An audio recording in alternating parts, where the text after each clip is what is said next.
Slowly but surely, the Intermarium is rising. And it's rising just as I predicted when I uploaded my Intermarium, the coming Eastern European Union video, which has now been viewed over 30,000 times. Since that video, a few new things have happened. Significant things, mind you, and after reading the comments, it is obvious that some further clarifications are needed as well. Clarifications that I avoided then in a bid to keep that video under 1 hour. So, with that said, let's explore.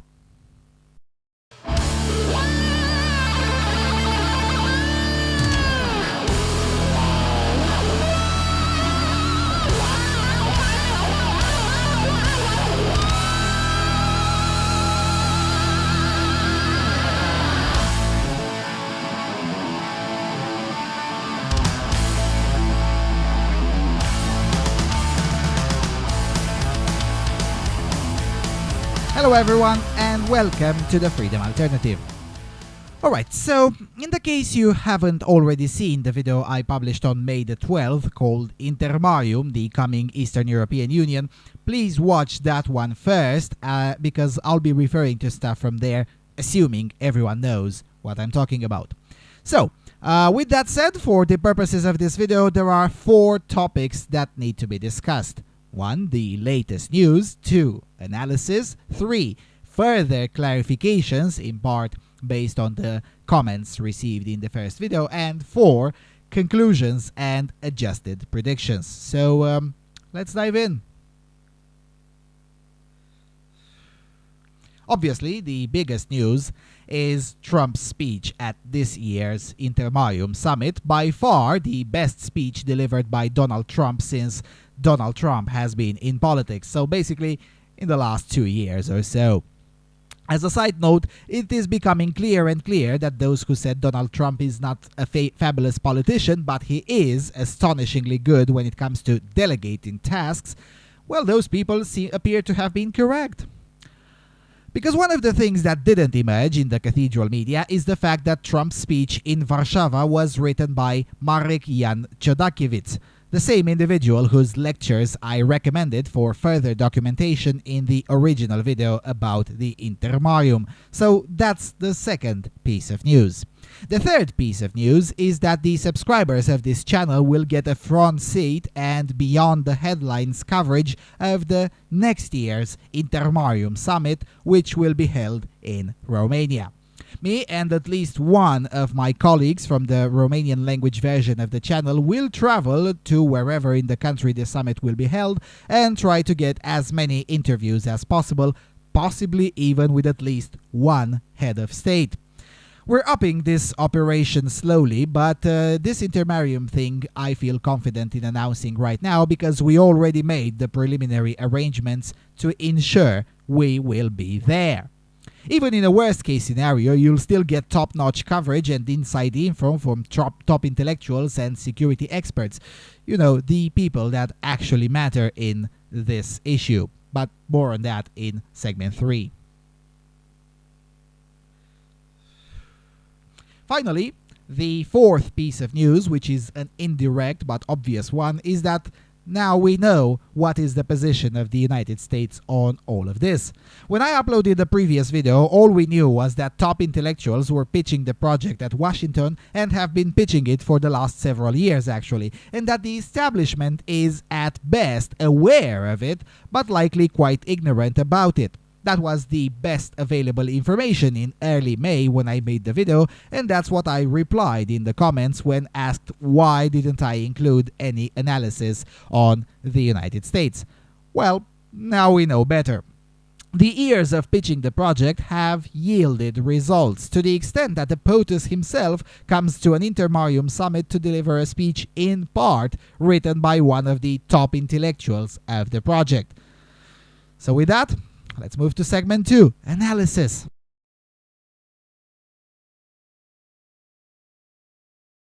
Alright, so we can now definitely say that things are moving into a certain direction.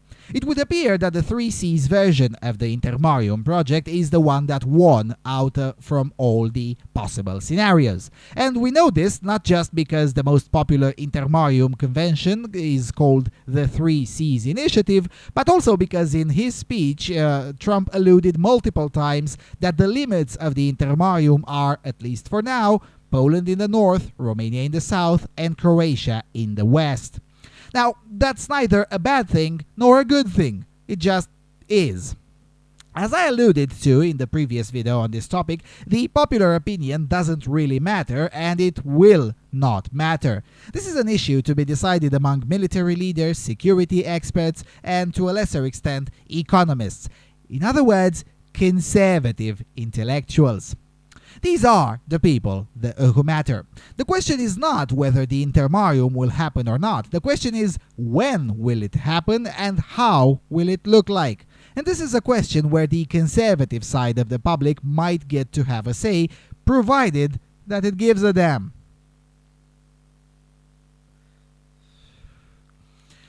As things stand right now, the Intermarium is on a path to become a serious thing within the next decade, mostly with American support and largely with ignorance to the rest of the former Western Bloc, which is, for the time being, caught in bureaucratic gobbledygook and utopian nonsense.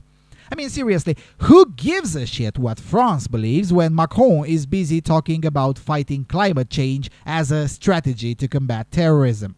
Who can take this guy seriously?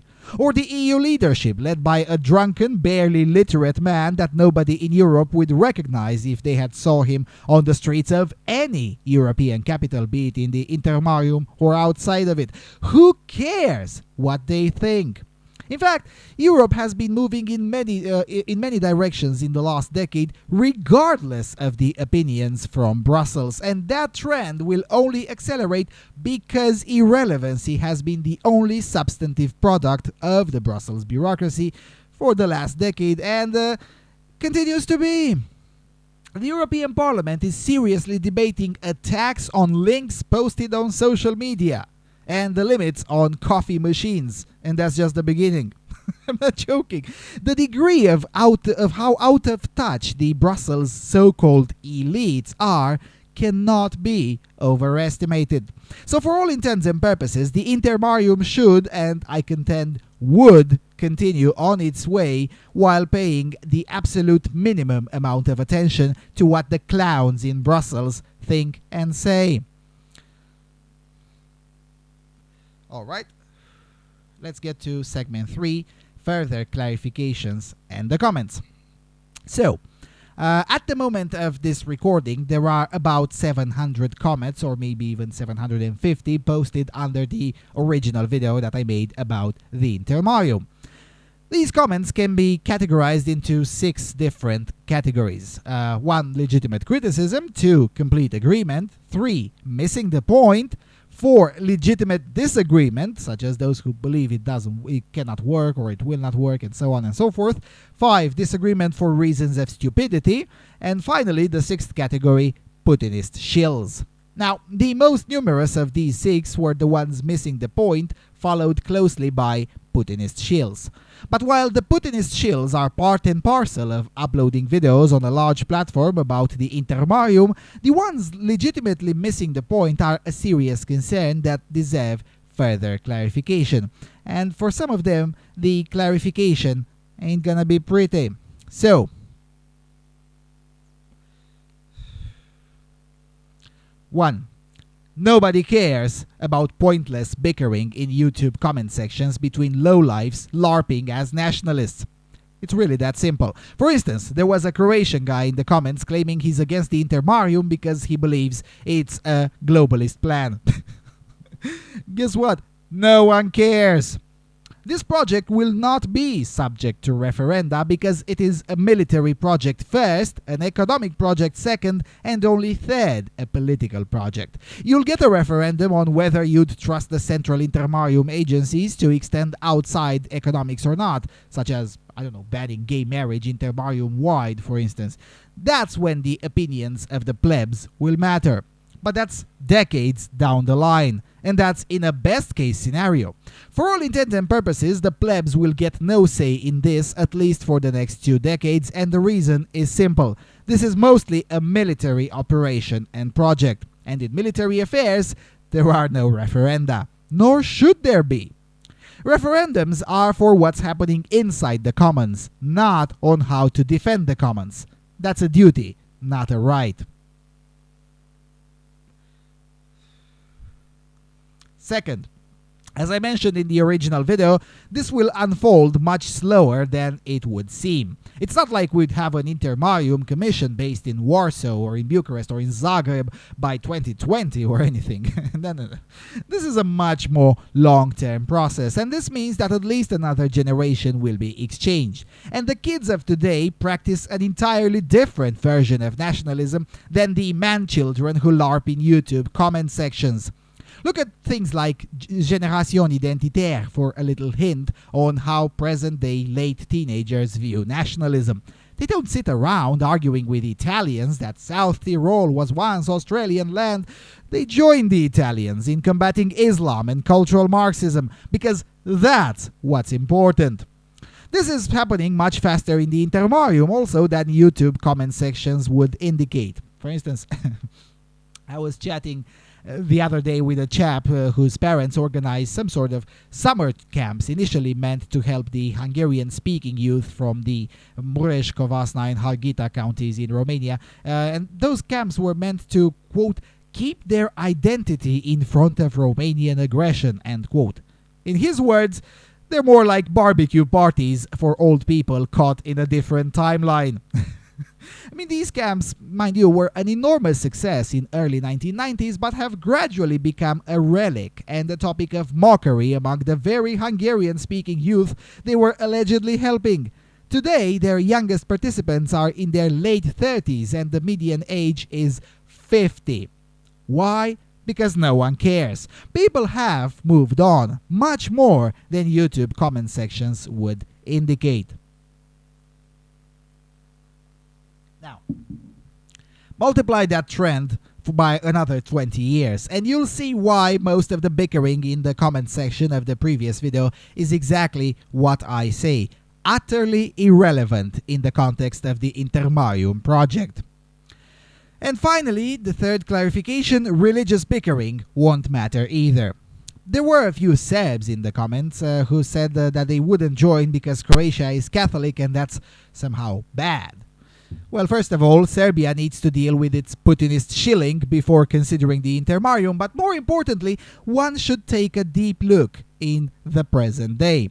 The Catholic Church is run by a Marxist, and the Polish and Croat Catholics don't really like that, and for bloody good reason. Ask any bishop or someone in the higher-ups of the Croatian or Polish Catholic Church, who would they want to deal with? The Patriarch of Romania or the Marxists in Vatican? The clerical president of the Synod of the Reformed Church in Hungary and Bishop of Debrecen, or the liberation theology commie freaks in the Vatican? You do that and then come back and tell me minuscule religious difference will be the issue. Again, this is a military project first and foremost. Everything else, especially political and cultural issues, are very, very far downstream from this. Chances are that not even your grandchildren will live to the moment when religion would be an issue in the Intermarium. So please, stop missing the point.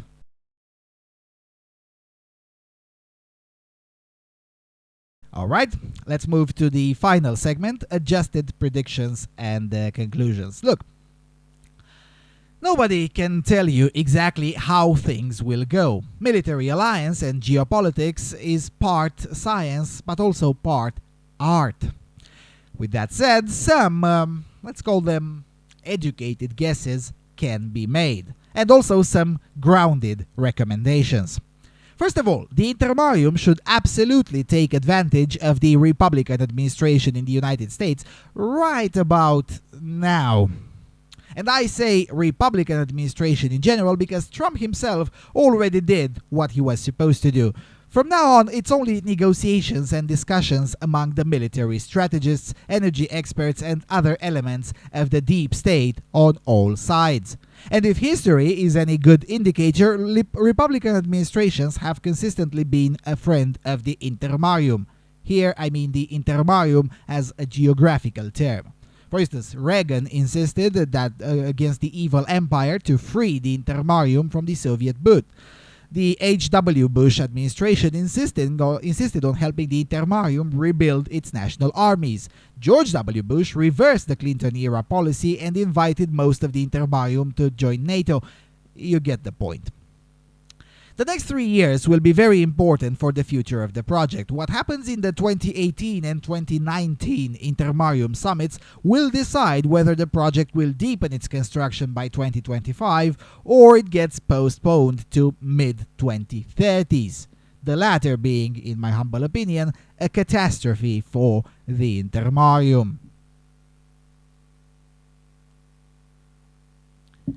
Secondly, we can now, once and for all, do what I already suggested in the previous video on the topic, which is to elevate the Intermarium project from the status of geopolitical posturing to work in progress. Now that looks like a big step, but it really isn't. This status will last quite a lot, and most importantly, there are no guarantees. Thirdly, the fans of the project can indeed contribute to the debate, and one way to do it is to promote the status quo in the Intermarium, which is largely conservative. It is still astounding to me that there are so few platforms in the Intermarium combating EU bollocks. That needs to happen, and fast, and I'm not saying it will be easy, but I am saying it needs to be done. And finally, the fourth point, all sides concerned should approach this moderately. The Intermarium project won't change borders, but it also won't be the EU revived. The Intermarium project won't be able to centralize power anytime soon, even if it wanted to, because it's military-oriented first and foremost.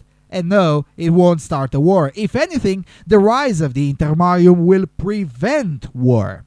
And this is a fundamental difference. Now, everyone wants to avoid war. That's perfectly natural. But there is a fundamental difference between those who would sign anything in the name of peace at any cost and those who would rather follow the old Roman notion that did survive the test of time. Si vis pacem, para bellum, or in modern geopolitical parlance, deterrence. This is the goal and will be the goal for at least the next decade. Economics and politics come much later. Now, I don't know how I can make this point even stronger.